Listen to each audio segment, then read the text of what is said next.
It's Wednesday, January 29th. You're listening to, and for some of you, you're watching the Day Weather Podcast. Yes, folks, we're trying something new. We're adding some graphics to today's podcast that you might be able to see on your smartphone or on your computer to help maybe explain a little bit better about the weather patterns that we're talking about. Now, a lot of you just listen to the podcast, so we don't want to make it too visually oriented, but from time to time, especially when there's bigger weather changes coming, we're going to throw some video in with the podcast. Let me know how you feel about it. Send me an email at don@dayweather.com. We always like suggestions. Well, let's talk about here the next 24 to 48 hours.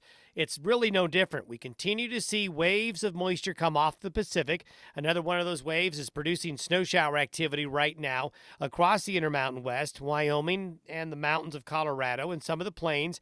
We'll get a few snow showers today. Then a second cold front's going to come in and bring some snow showers again on Thursday. And you can see the waves coming through.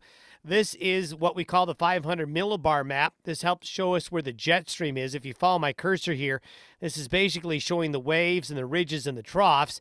This is the system that came through yesterday. This is the system that's coming through today and tomorrow. And then there's another little wave up here. This little one right here is going to dive in on Thursday.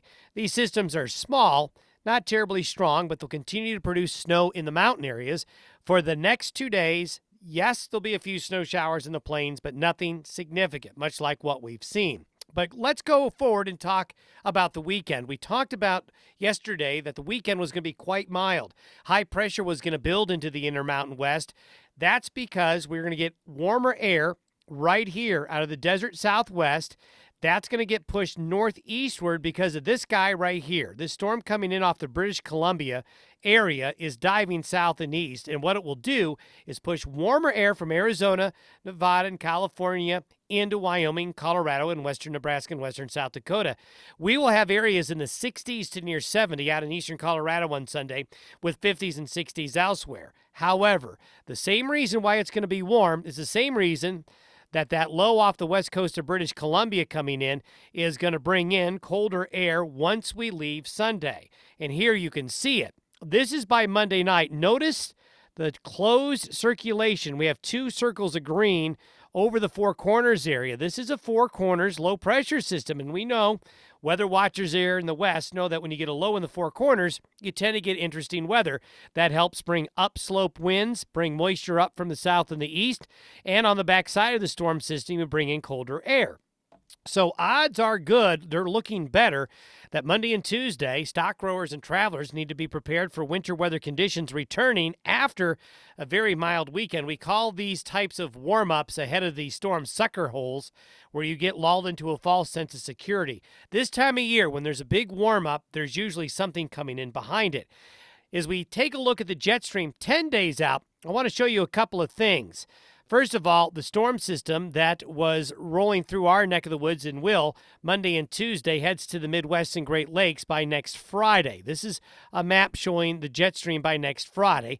We got a low in the Great Lakes, but notice this next low in the Pacific Northwest near Vancouver. Then notice this big area of high pressure in the Gulf of Alaska. Remember, when there's a ridge in the Gulf of Alaska, we go into the fridge. A ridge means a fridge if the high-pressure ridge is in the right place, as cold air will escape out of Canada and the Northwest Territories and into the western United States. This is an overall major change in the pattern that is going to make February start off colder. Despite the first weekend of February being warm, next week we're going to turn colder and more wintry.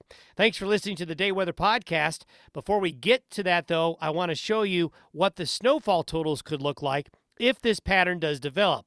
This is a forecast that takes us through next Tuesday, and these numbers you see are the predicted amounts of snowfall by the European model. You have to take this with a grain of salt, but what I want to really highlight is that notice there is snow now showing up east of the mountains along the Front Range of Colorado and Wyoming. This is what could transpire if that Four Corners low comes together early next week and brings in that colder air. Notice all the snow that will continue to fall in the mountains of the Intermountain West. That snowpack continues to grow in the Central Rockies, and that's not going to change anytime soon. Thanks for watching and listening today. Let me know what you think. We'll talk to you on Thursday.